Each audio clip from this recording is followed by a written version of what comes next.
슈퍼원 토크 특톡, 이번엔 일본에서 전해드립니다. 곤니치와 송찬욱입니다. 일본에서는 이 퇴사를 대행해주는 서비스가 인기라고 합니다. 최근 2년 사이에 무려 20배나 이 의뢰 건수가 늘었다고 하는데요. 이 퇴사 대행 어떤 건지 그 현장으로 한번 제가 가보겠습니다.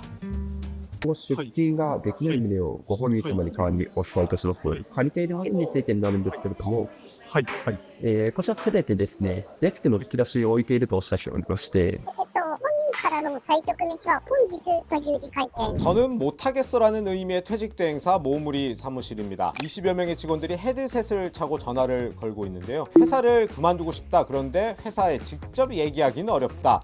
이런 직장인들을 대신해서 회사에 그만두겠다는 말을 전해주고 있는 겁니다. 한국에선 다소 생소할 수도 있는데 일본에서는 꽤 보편적인 서비스라고 하더라고요. 의뢰인을 대신해서 전화를 걸면 이미 퇴직 대행사에 대해서 알고 있다는 듯이 드디어 올 것이 왔구나 이런 반응을 보이기도 했거든요.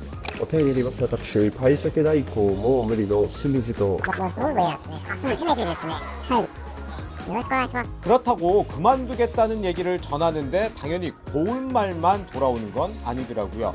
의지가 약한 사람을 가지고 뭐 이런 돈벌이 하지 말라 뭐 이런 얘기도 종종 듣는다고 직원들은 얘기했습니다. あんなやつ別にやめてもらっていいから。こんな仕事してて恥ずかしくないんですか？大体15から20件ぐらいです。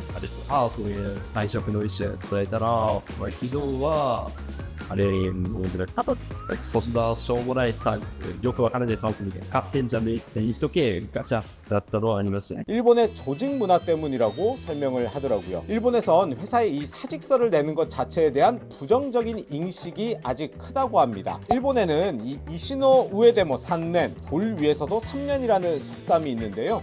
차가운 돌 위에서 3년 앉아 있으면 따뜻해진다. 아무리 힘들어도 노력을 하면 언젠가 좋은 결과가 있을 거라는 의미입니다. 한 회사에서 길게 일을 이어가는 게 옳다는 생각이 옛날부터 지금까지 이어지고 있다는 거죠. 그래서 이 사표를 쓰는 것 자체가 어려운 문화가 있는 겁니다. 실제로 한 의뢰인에 대한 얘기를 제가 들어봤는데 이 사직서를 무려 3번이나 내보고 이게 안 되니까 결국엔 무릎까지 꿇으면서 제발 그만두게 해달라 이렇게까지 얘기했는데 인사 담당자는 이 의뢰인 앞에서 이 사직서를 그냥 찢어버렸다고 하더라고요.